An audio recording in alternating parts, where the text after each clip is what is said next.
नमस्कार दोस्तों, स्वागत है आपका अपने यूट्यूब चैनल में। अभी कुछ दिन पहले DFCCIL का रिक्रूटमेंट नोटिफिकेशन आया था।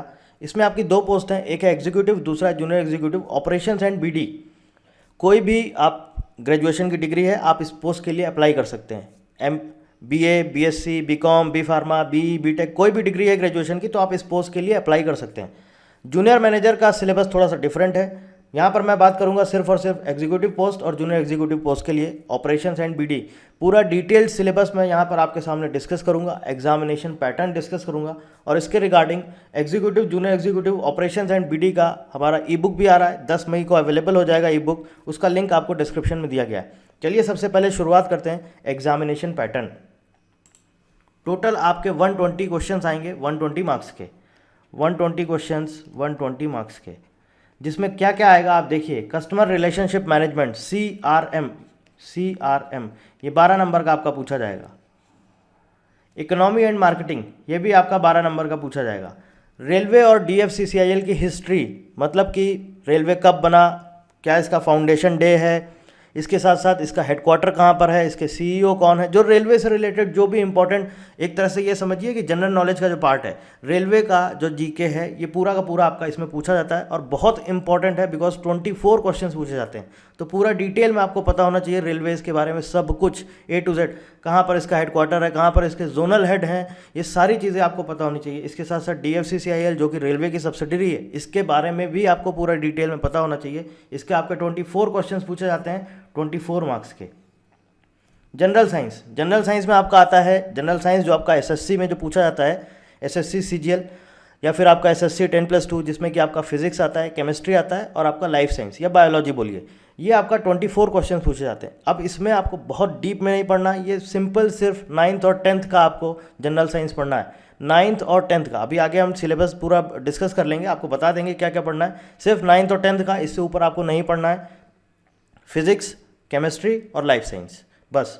General science 24 marks, arithmetic ability 24 questions 24 marks, logical reasoning 12 question पूछे जाते हैं 12 नंबर के, और जनरल नॉलेज पूछी जाएगी आपकी 12 क्वेश्चन होंगे 12 नंबर के। तो टोटल होता है हमारा 120 क्वेश्चंस 120 मार्क्स। ये है पूरा आपका एग्जामिनेशन पैटर्न, किस किस सब्जेक्ट से कितने कितने क्वेश्चन पूछे जाते हैं, ये पूरा आपके सामने है। अब हम बात कर लेते हैं इसके सिलेबस की।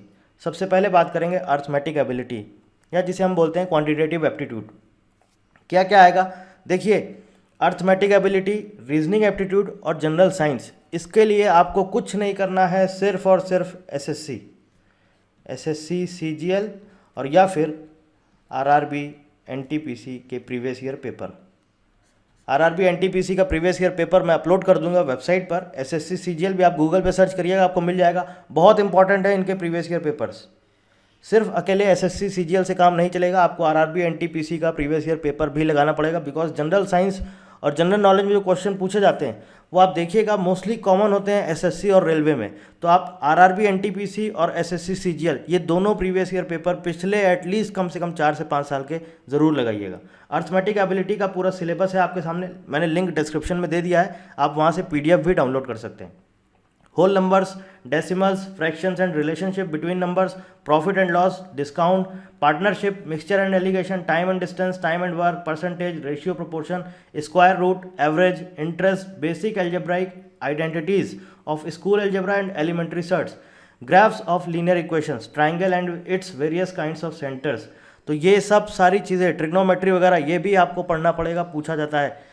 जो कुछ भी आपका SSC का सिलेबस है पूरा डिटेल में आप जाइए, अगर आप RRB NTPC का सिलेबस देखेंगे या SSC का सिलेबस देखेंगे वो पूरा कॉमन है, तो वो पूरा का पूरा आपको पढ़ना है। अर्थमेटिक एबिलिटी का पूरा सिलेबस मैंने आपके सामने यहाँ पर लिख दिया है। ट्राइंगल्स हैं, क्वाड्रिलेटरल्स है, पॉलीगन्स है, सर्कल्स हैं, प्रिज्म है, सिलेंडर है, ये सारी चीज़ें आपको यहाँ पर पढ़नी पड़ेंगी। कोई भी टॉपिक मत छोड़िएगा, नहीं फिर बाद में यही होता है, फिर आप बोलेंगे कि पता नहीं कहाँ से आ गया, क्या हो गया। अभी जून में एग्ज़ाम होगा, अभी मई स्टार्ट हुआ है, 2 महीने हैं, और ये कोई ऐसा बहुत डिफ़िकल्ट नहीं है। इसमें मोस्टली क्या है, अगर आपने जैसे जनरल साइंस हो गया, जनरल नॉलेज हो गया, जितना ज़्यादा आप लर्न करेंगे ये रेलवे की हिस्ट्री, उतना ही आपके लिए बेनिफिशियल होगा। अब रीजनिंग और अर्थमेटिक एबिलिटी तो कोई इतना खास इतना डिफ़िकल्ट नहीं होता है कि आप सॉल्व नहीं कर पाएँ। रीजनिंग एबिलिटी मुझे लगता है कि 12 में से 12 कर लेंगे आप। अर्थमेटिक एबिलिटी आप नहीं 24 कर पाएंगे, तो मैं मान के चलता हूँ 18 से 20 क्वेश्चन एटलीस्ट आपको करने पड़ेंगे।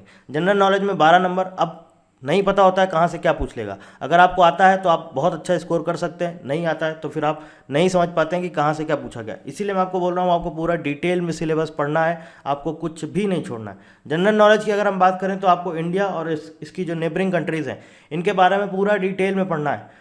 पूरा डिटेल में मतलब कि हर जो भी इसकी आसपास की कंट्रीज है, नेबरिंग कंट्रीज, श्रीलंका हो गया, भूटान हो गया, आपका पाकिस्तान हो गया, अफगानिस्तान हो गया, इधर बांग्लादेश हो गया, इन सब के बारे में पढ़ना है। बॉर्डर लाइंस जो होती हैं उनके बारे में पढ़ना है, पूरा डिटेल में पढ़ना है। हिस्ट्री, ज्योग्राफी, इकोनॉमिक्स, पॉलिटी, इसके साथ साथ आपका साइंटिफिक रिसर्च या डिस्कवरीज होती हैं इंपॉर्टेंट, वो पढ़ना है आपको। करंट अफेयर्स भी आपको पढ़ना होगा एटलीस्ट लास्ट के 3 मंथ्स का। करंट अफेयर्स आपको एटलीस्ट पढ़ना ही पड़ेगा last 3 months. Books and authors, sports, important schemes, important days, portfolios, people in news. Portfolios मतलब जैसे आपको पता होगा जो ये कैबिनेट मिनिस्टर्स होते हैं इनका कौन कौन सा पोर्टफोलियो पूछा जाता है। इसके साथ साथ उनकी कंस्टिट्यूंसी पूछ ली जाती है कि ये जो यूनियन मिनिस्टर हैं किस कंस्टिट्यूंसी से बिलोंग करते हैं, वो भी पूछ लिया जाएगा। इसके अलावा क्या उनका पोर्टफोलियो, ये भी पूछ लिया जाएगा। और इसके साथ साथ अवार्ड से रिलेटेड आपको टॉपिक्स जरूर पढ़ने पड़ेंगे। अवार्ड से रिलेटेड जो करंट अफेयर्स है, जैसे अभी रिसेंटली ऑस्कर अवार्ड हुआ है, ये सारी चीज़ें आपको, बाफ्टा अवार्ड्स, ये सब के सब आपको पढ़ना ही पड़ेंगे। नोबेल प्राइज़, ये सब के सब आपको पढ़ना पड़ेंगे, अवार्ड्स और स्पोर्ट्स। पर यहाँ पर आप ध्यान रखिएगा, यहाँ पर आप फोकस करिएगा मोस्टली जनरल नॉलेज पर। करंट अफेयर्स पे आपको उतना जोर नहीं देना है। करंट अफेयर्स बस आप 3 महीने का लास्ट के 1 दिन 2 दिन पहले बस पिछले 3 महीने का पढ़ लीजिए। बाकी आपको पूरा ध्यान देना है सिर्फ और सिर्फ जनरल नॉलेज पर। अगर आपको नहीं समझ में आता जनरल नॉलेज कहाँ से पढ़ें, तो आप जनरल नॉलेज के लिए एसएससी की कोई बुक ले सकते हैं, एसएससी के प्रीवियस ईयर पेपर सॉल्व कर सकते हैं, और नहीं तो आप ल्यूसेंट ले सकते हैं। और जितना दिया गया है बस आपको वही पढ़ना है। इंडिया और उसकी नेबरिंग कंट्रीज़, हिस्ट्री, उनका क्या कल्चर है, वहाँ की क्या ज्योग्राफी है, इन सारी चीज़ों के बारे में आपको पढ़ना है। इसके साथ साथ इकोनॉमिक्स भी पढ़नी है, और जो हमारी इंपॉर्टेंट डिस्कवरीज होती हैं वो भी आपको पढ़ना है। आगे बात करते हैं reasoning ability. Reasoning ability 12 number की आपकी पूछी जाएगी, 12 क्वेश्चन। पूरा का पूरा आप सिर्फ और सिर्फ एसएससी सीजीएल और आरआरबी एनटीपीसी, बस आप इसके प्रीवियस ईयर पेपर लगा लीजिए। और अगर आपको पास, अब आपने नहीं पढ़ी अगर रीजनिंग एबिलिटी, तो आप कोई एसएससी की बुक ले लीजिए। अब कोई भी आप एसएससी की बुक ले लीजिए, किसी भी राइटर की बुक ले लीजिए, आप उसको पढ़ लीजिए। और ध्यान रखिएगा इसमें आपका जो नॉन वर्बल रीजनिंग वाला पार्ट होता है वो मोस्टली ज़्यादा पूछा जाता है। वर्बल रीजनिंग आपका पूछा जाता है, लेकिन ज़्यादा जो ध्यान देते हैं वो देते हैं आपका ये नॉन वर्बल रीजनिंग में। जैसे आपने पढ़ा होगा मिरर इमेज होता है, एम्बेडेड फिगर्स होते हैं, ये सारी चीज़ें जो है ये सब नॉन वर्बल रीजनिंग में आती है। तो नॉन वर्बल रीजनिंग पर भी आपको ध्यान देना है, वो भी आपको ज़्यादा से ज़्यादा पढ़ना है। उसको छोड़ना नहीं है कि आप सोचेंगे सिर्फ गिने चुने रीजनिंग के टॉपिक हैं, आपने वो पढ़ लिया और नॉन वर्बल छोड़ दिया, ऐसा मत करिएगा। आपको दोनों पढ़ने पड़ेंगे, वर्बल रीजनिंग भी और साथ साथ नॉन वर्बल रीजनिंग भी। एनालॉगीज पूछा जा सकता है, एनालॉगीज बहुत इंपॉर्टेंट होता है। कोडिंग डिकोडिंग बहुत इंपॉर्टेंट है, ये सिलॉज में है, सिलॉज में बहुत इंपॉर्टेंट है, ये सारी की सारी चीज़ें। इसके साथ साथ नंबर सीरीज आपका अर्थमेटिक एबिलिटी में भी आता है और रीजनिंग में भी आता है, दोनों जगह होता है नंबर सीरीज। नंबर सीरीज भी आपका पूछा जा सकता है, बहुत इंपॉर्टेंट है नंबर सीरीज।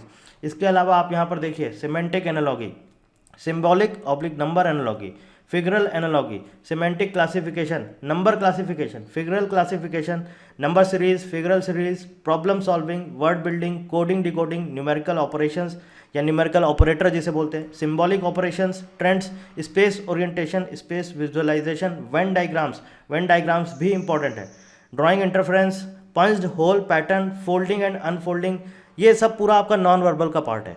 फोल्डिंग अनफोल्डिंग, आपका मिरर इमेज और इसके साथ साथ एम्बेडेड फिगर, ये सब आपका पूरा का पूरा नॉन वर्बल रीजनिंग एप्टीट्यूड का पार्ट है। तो ये आपको नहीं छोड़ना है, ये सारी की सारी चीज़ें भी आपको पढ़नी है। रीजनिंग एबिलिटी के लिए मैंने आपको बोला है आप एसएससी का पेपर लगा लीजिए, कोई भी बुक आप ले लीजिए, आप बस उससे रीजनिंग टॉपिक वाइज एक एक दिन करके आप अपना एक सिलेबस टाइम टेबल बनाइए कि मुझे इसके अकॉर्डिंग ऐसे ऐसे ये पढ़ना है। 2 दिन 3 दिन 4 दिन, इससे ज़्यादा मत लीजिए रीजनिंग के लिए। मैं कहूँगा 2-3 दिन में ख़त्म कर लीजिए और उसके बाद प्रीवियस ईयर पेपर लगा लीजिए। जनरल नॉलेज आपको रोज़ पढ़नी पड़ेगी।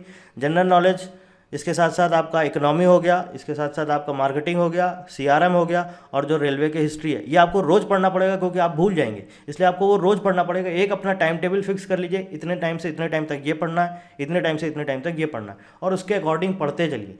कोई भी चीज़ मिस मत करिएगा, कोई भी चीज़ मत छोड़िएगा, कहीं से भी पूछा जा सकता है। बिकॉज इस पोस्ट के लिए क्या है कि ग्रेजुएशन वाले अप्लाई कर सकते हैं, तो बहुत सारे बच्चे अप्लाई करेंगे। और अभी आप देख रहे हैं क्या हालत है मार्केट में, ना कहीं जॉब है ना कुछ है, तो इसलिए बहुत ज़्यादा बच्चे अप्लाई करेंगे। कोशिश करिएगा आप 100% दीजिए बस। अब बात करते हैं जनरल साइंस।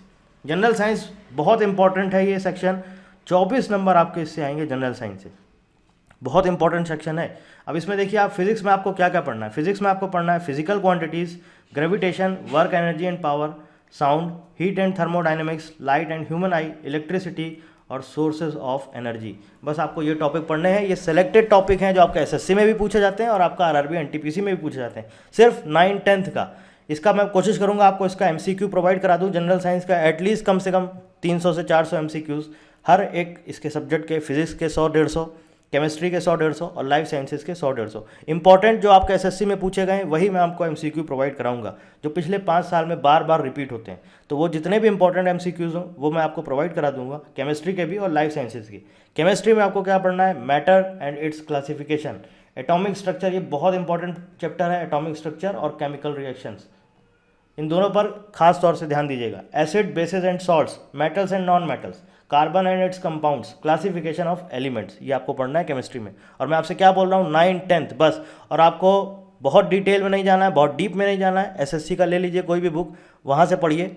और उसके साथ साथ जो इसके एमसीक्यूज़ होते हैं आपको मिल जाएंगे, मार्केट में जाइए, एसएससी प्रीवियस ईयर पेपर ले लीजिए जनरल साइंस का, आपको वहाँ पर एमसीक्यूज़ मिल जाएंगे, बहुत सारे हज़ारों एमसीक्यूज़ हैं, आप वहाँ से पढ़ लीजिए। लाइफ साइंस में अगर हम बात करें, लाइफ साइंस या आप बोल सकते हैं इसको biology.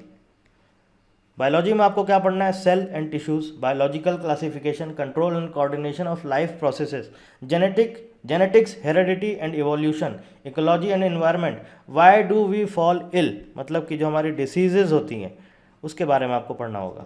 Natural resources, human welfare, biology और एवरीडे साइंस, ये ज़रूर पढ़िएगा। एवरीडे साइंस ये बहुत इंपॉर्टेंट है। Everyday science most important.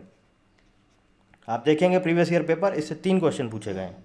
तो आप छोड़िएगा मत, जनरल साइंस हो या जनरल नॉलेज हो या आपका रेलवे की हिस्ट्री हो, कुछ भी आपको नहीं छोड़ना है, पूरा आपको डिटेल में पढ़ना है। अब हम बात करते हैं जो सबसे इंपॉर्टेंट है, जो बच्चों को नहीं समझ में आ रहा है कहाँ से पढ़ना है, क्या पढ़ना है, कस्टमर रिलेशनशिप मैनेजमेंट। इसमें देखिए आपके कुछ इंपॉर्टेंट टॉपिक्स हैं, customer value, profitability, customer retention, close loop marketing, ECRM और सेगमेंटेशन। ये आपके इंपॉर्टेंट टॉपिक्स हैं जो पूछे गए हैं प्रीवियस ईयर में। आपको इन्हीं टॉपिक पर ध्यान देना है, ये सारे के सारे टॉपिक पढ़ने हैं। इंडियन इकोनॉमी की बात करें तो 12 नंबर आपका इकोनॉमी भी पूछी जाएगी, जिसमें कि आपका इंपॉर्टेंट है fundamentals of Indian economy and planning, बहुत इंपॉर्टेंट है। अब इसके लिए मैं आपको बता देता हूँ 2 चीज़ आपको ज़रूर पढ़नी है। पहली, इकोनॉमिक सर्वे 2021 और यूनियन बजट 2021। इसका यूनियन बजट 2021 का हाइलाइट्स का पीडीएफ मैं आपको प्रोवाइड करा दूंगा, इकोनॉमिक सर्वे का भी हाइलाइट्स का पीडीएफ मैं आपको प्रोवाइड करा दूंगा। ज़रूर पढ़ के जाइएगा, 100% इससे आपको क्वेश्चन पूछे जाएंगे। इकोनॉमिक सर्वे और यूनियन बजट, इन दोनों से आपको ज़रूर क्वेश्चन पूछे जाएंगे। और जो भी सेंट्रल गवर्नमेंट की स्कीम आती है, जो फाइनेंशियल डिपार्टमेंट से रिलेटेड स्कीम्स होती है, जैसे आपको पता है आत्मनिर्भर भारत, तो कितना पैकेज अनाउंस किया गया, वो जो एग्जैक्ट जो अमाउंट का फिगर है वो भी आपको पता होना चाहिए, उससे भी रिलेटेड आपको क्वेश्चन पूछे जा सकते हैं। इसके बाद आता है poverty, unemployment and alleviation programmes, currency and inflation, Indian banking system and capital market, fiscal system of India, industries, infrastructure and foreign trade, international organisations and human development, natural resources and other facts of Indian economy. 12 number आपके इसके पूछे जाएंगे। और इसके बाद आता है आपका रेलवे और DFCCIL, सबसे इंपॉर्टेंट है, 24 क्वेश्चन। अब अगर आपको पूरा इसका आता है, पूरी आपने इसके बारे में पढ़ लिया है, तो ये सोचिए आपके कम से कम एटलीस्ट आप 20 नंबर यहाँ से स्कोर कर सकते हैं। आप रेलवे का जो भी आपका हिस्ट्री वगैरह पूछा जाएगा, अगर आपने पूरा एक एक चीज़ डिटेल में पढ़ लिया है तो आप आराम से ईजिली 19-20 नंबर यहाँ स्कोर कर सकते हैं। और आप अगर कट ऑफ की बात करें तो शायद एग्जीक्यूटिव जो ऑपरेशन SM स्टेशन मास्टर का जो 2018 में पेपर हुआ था, अनरिजर्व कैटेगरी का कट ऑफ शायद आई थिंक 73.50 या 73, मुझे एग्जैक्ट याद नहीं, कुछ इसी के अराउंड था। तो 73 आप सोचिए, 120 में से 73, और इस बार बहुत बच्चे देंगे तो आप ये मान के चलिए कट ऑफ बढ़ेगा, ज़रूर बढ़ेगा, 6-7 नंबर ज़रूर बढ़ेगा। आप टारगेट करके चलिए कि मुझे एटलीस्ट 90+ स्कोर करना है। अब ये आपके ऊपर है, आपको किस तरह से कौन से सेक्शन को आप अपने अकॉर्डिंग हर एक सेक्शन को डिवाइड करिए, मुझे यहाँ से इतना स्कोर करना है, मुझे यहाँ से इतना स्कोर करना है। और ये क्या है, सबसे इंपॉर्टेंट चीज़, इसकी अच्छी चीज़ इस पोस्ट के लिए, इस एग्ज़ाम के लिए ये है कि आपको अगर आता है, आपने अच्छे से लर्न कर लिया है, तो आप स्कोर कर सकते हैं। अगर रेलवे के बारे में पूछ लिया जाएगा और आपने 24 में से 20 स्कोर कर लिया, या customer relationship management, economy, general science, general knowledge, अगर आपको सब कुछ आपने पढ़ लिया है, अच्छे से आता है, तो आपका कहीं मार्क्स आपको गड़बड़ी होनी नहीं है। मैथमेटिक्स का आप प्रॉब्लम सॉल्व करेंगे, गड़बड़ी हो सकती है, लेकिन इसमें नहीं होगी। तो यहाँ पर सबसे ज़्यादा स्कोरिंग सेक्शन है ये आपके 5 section, customer relationship management, Indian economy, history of DFCCIL, general knowledge और इसके साथ साथ जनरल साइंस। जनरल नॉलेज आपका जो है वो भी है आपका 24 मार्क्स का, और जनरल साइंस जो है आपका GS है ये 24 नंबर का है, ये बहुत इंपॉर्टेंट है, और GK है आपका 12 नंबर का। तो आप अगर यहाँ से आप देखते हैं तो 24 24 48, 48 12 60 और 12 12 24, 84 मार्क्स तो आपको पूरे यहीं से मिल जाएंगे। अब 84 में ऐसा नहीं कि आप 84 में से 84 पूरा स्कोर कर सकें, नहीं, ऐसा नहीं है। हो सकता है आप 70 72 इतना ही स्कोर कर पाएँ, फिर भी उतना बहुत है। अगर आपने 70 72 के आसपास 84 में से स्कोर कर लिया, नहीं 72 नहीं 70, मैं मान रहा हूँ चलिए 65 प्लस 66 प्लस भी कर लिया, तो उधर बचते हैं आपके सिर्फ और सिर्फ 36 मार्क्स। 24 नंबर का क्वांटिटेटिव एप्टीट्यूड और 12 नंबर का रीजनिंग, तो उधर 36 में आप ये मान के चलिए एटलीस्ट 25 तक आप स्कोर कर सकते हैं। तो 65 और 25 90 नंबर हो गए। इतना तो आपको करना ही पड़ेगा, आप ये मान के चलिए, क्योंकि इस बार बहुत बच्चे देंगे तो कट ऑफ ज़रूर जाता जाएगा। और कुछ आपको कोई स्पेसिफिक कोई क्वेरी है, कुछ पूछना चाहते हैं तो आप कमेंट करके पूछ सकते हैं। बाकी मैं धीरे धीरे आपको वेबसाइट पर सारा कंटेंट प्रोवाइड कराता जाऊंगा। जो सामने आपके है customer relationship management, Indian economy, history of railway, DFCCIL, इसके लिए हमारा ई-बुक आ जाएगा। और बाकी जनरल साइंस के जो कुछ भी इंपॉर्टेंट क्वेश्चंस हैं वो सब मैं आपको वेबसाइट पर अपलोड कर दूंगा। इकोनॉमिक सर्वे का जो हाईलाइट्स है इंपॉर्टेंट वो अपलोड कर दूंगा, यूनियन बजट अपलोड कर दूंगा। आप जाइए हमारी वेबसाइट पर prashantchaturvedi.com, वहाँ से आप सब कुछ डाउनलोड कर सकते हैं। और इसके साथ साथ PDF का लिंक, ये जो सिलेबस है इसका PDF भी आप डाउनलोड कर सकते हैं, लिंक आपको डिस्क्रिप्शन में दिया गया है। ई-बुक का लिंक भी आपको डिस्क्रिप्शन में दिया गया है, आप वहाँ से देख सकते हैं। So thank you very much and thank you for watching.